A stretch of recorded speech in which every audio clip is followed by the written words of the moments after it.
Hey guys! So today's video, I just wanted to talk about Final Fantasy 15. I just finished the game last night. I finished the main story and oh my dear lord. The main story was, I feel like it was so beautifully done and it was emotional. It was just a wild adventure, and seeing how everything just ended was fantastic. Like, the ending was great. It was so freaking emotional. I just had tears coming down. I was like, no, this can't be it. Like, oh my gosh, I was not expecting to be so emotional because I had already spoiled myself. I had already known what was gonna happen at the very end of the main story. I already knew what was the ending. And I was just already prepared, and I was preparing myself. I was like, okay, it's gonna be a little bit emotional, but I had a feeling that I was not gonna cry. I was like, nah, I won't cry. I won't get so emotional. I'm not gonna get attached. I was so wrong. I got so attached and so emotional, and oh my gosh, the story was very, very beautiful. And seeing how much Noctis grew, and can I say, Noctis's voice actor, he freaking killed it. I am so impressed. He did a fantastic job, especially with the emotional scenes. He did such a fantastic job. Like, he blew it out of the park. Like, oh my god. But not just him, all the other voice actors as well. They did such a fantastic job. Like, I gotta give props to the voice actors, to the English voice actors. They obviously did such a fantastic job, you know, portraying these characters and, you know, delivering all of this emotion and everything that makes these characters who they are. And I'm so glad that I played with the, you know, hearing the English voice actors instead of the Japanese voice actors. And that's saying a lot because y'all know how much I love my Japanese voice actors, especially because two of them I love a lot from the the voice actors that play these characters. One, y'all should already know by now, is Mamoru Miano, who voices Ignis. I love that man so much, and his voice acting skills are just fantastic. So I was really excited to hear him in Final Fantasy, and like I said, that's the main reason why I wanted to play it, you know, hearing these voices and just reading subtitles. And not only him, but Tatsu, who voices Noctis, I was so excited to hear him, you know, voice his character as well. And on top of that, also Tetsuya Kakihara is another one of my favorites, so I was really excited to hear him voice as Prompto. So I was really leaning towards the Japanese sub. So I was like this close to really picking the sub and just hearing these voice actors. But I don't know, something in me told me, you know, just to do the English, that way I can enjoy the game a little bit better, and I was like, let's give it a shot. So I was just pretty surprised that I enjoyed myself with the English voice actors, just hearing them and, you know, voice these characters and bringing them to life. It was so amazing. It's just especially Noctis's voice actor. Like, I cannot tell you guys how much I love Noctis's voice actor in this. He just delivered. But yeah, I am actually a newcomer for Final Fantasy. I've been hearing so many people talk about this game and for like so long, and I know it's been a while. Like, I think it's 10 years since the last game.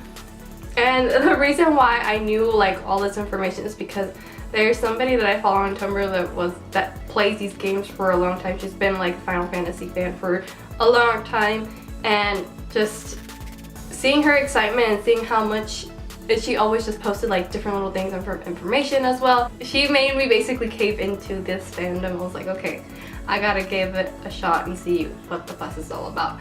And I am so glad I gave this game an opportunity, and I'm so happy I picked it up. I have never fallen in love with a game as much as I have with Final Fantasy, like this one. Oh my gosh. And I just really, really loved everything. Everything was just so beautiful and gorgeous.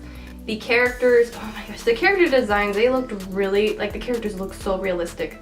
Like, their faces, when you look at them, they just, every little detail looks so realistic, and you can see just all the details, and everything is just crazy. And the battles were pretty awesome, and sometimes, oh my gosh, there were some times where I really hated some battles because it took me a while to finish them and get out of them, especially the dungeons. Oh my gosh, I hated the dungeons so much because you can't save while you're in the dungeon. And that's one of the downsides I hated about Final Fantasy, is that you couldn't save, you know, after you defeated a monster or whatnot. You can't save really, it just kind of automatically save. I don't know if it's just me or if anybody else has that issue, but that's like the one thing I really hated, because if you stop, you have to start over from the beginning.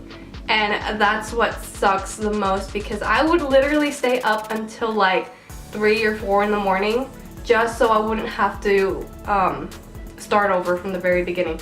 And I really hated that, because I was like, oh my gosh, now I had to do all of this all over again. So it was pretty much a hassle and just a little, you know, irritating at the same time, because with that, it's like, I kind of wish that they would let us, you know, save where we left off, so that way we won't have to start over from the very beginning. So yeah, that's pretty much like the only complaint I had, just because there was times where, like I said, the battles took me so long to finish and you just really couldn't save. You just had to push through and finish it, and then you could save it and go to sleep. That was just pretty much the only complaint I had about this game. Everything else I really absolutely loved, and loved the comedy and like the little conversations these boys had and interactions, especially like when you would camp out, like the little quests that you did with one of the boys were really interesting. I think my favorite one would have to be with Prompto, him taking a picture with Noctis, which basically with Prompto there was like actually 2 of them that I really enjoyed. And not only that, I also enjoyed one of Ignis's too, where I think it was one of the chocobos stole his glasses, and that was pretty freaking hilarious. I was just laughing so much. It was so freaking adorable and so hilarious. And not only that, but like there was like this certain place where you would stay at that you got an interaction with Prompto, and he got really like sentimental and emotional, and I was just kind of like, oh my god. But I really love those interactions that you get just based on where you're staying at. That's pretty darn cool. So I was literally just going through all the camps and seeing where else I missed to see if I could get another interaction like that. So there was a lot of people, you know, giving advice saying, you know, to level up before you go to Altisha. I can't remember what chapter it is that you have to level up. I really can't remember. It's just before you ride the boat. So that was really helpful, because that's exactly what I did, and I'm so grateful that people put that tip out, because I probably would have went ahead into the main story and not have done the side quests. But I ended up doing the side quests because there was like certain parts in the game where I just could not pass, and like I said, you had to start over from the certain area, or if you had to go to sleep, start over. So what I did was level up, and just to get stronger and have an easier time passing that part in the game. And that part that I had trouble with was with Aranea. I had such a hard time defeating her. I just could not keep up with her and just could not get past that. So I was just like, okay, I'm gonna go ahead and do the side quest and level up. And I'm just so grateful that I did. But I stopped doing the side quests once the levels reached to like level 55 was like the recommended level, and I was just like, okay, now it's time for me to go to Altisha. And by that time I had already reached level 50. So it took me a couple of days just to level up, but I'm so grateful that I did. I'm so grateful for those people that, you know, gave that tip out saying, you know, level up before you go to Altisha. So once I reached that, I headed off to Altisha, and that's where things get more emotional. Basically, once you get to Altisha, you can't go back, and you just have to follow through with the main story. So yeah, and the main story after that gets a little bit emotional once you reach Altisha. It's just very heartbreaking after that. And I think there was other tips saying, you know, to watch Kingslave. I still gotta watch that too. That's like the only thing I haven't watched. I watched the Brotherhood series that they have on Crunchyroll. I watched that, and yeah, so, and then like I said, with that girl that I follow on Tumblr, like she like was just giving all this information about these characters and whatnot. So I kind of knew some information, but not a whole lot. So yeah, like I said, I'm still a newbie. And after that, towards like almost, not really towards the end of the game, but almost, I really can't remember what chapter it was. that they did like jump scares, and I remember somebody like giving out a warning like, hey, there's gonna be a few jump scares, so be prepared for that.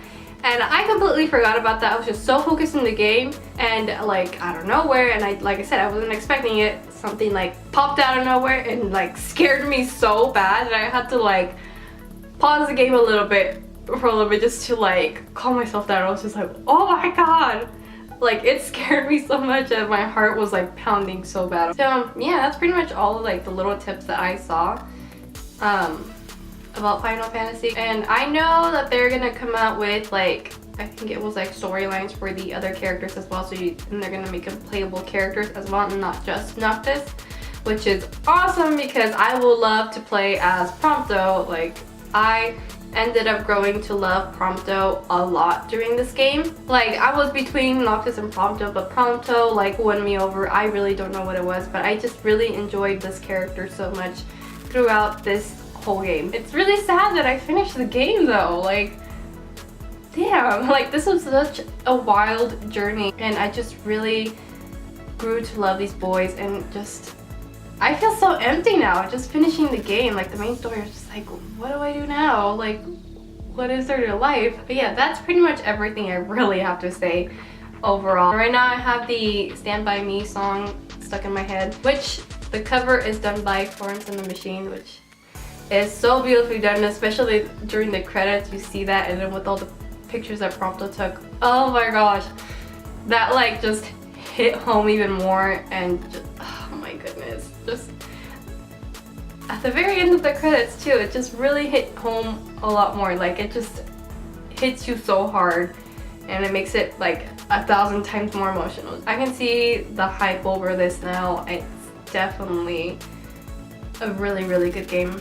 Yeah, that's pretty much all I have to say. I hope you guys enjoyed this video. I know it's a little different from what I usually do, but it's just I'm a little bit in Final Fantasy withdrawals and like feels and whatnot. I'm just very emotional right now after that ending. I'm just, that's all I keep thinking about, it's just that ending. I'm just like, damn.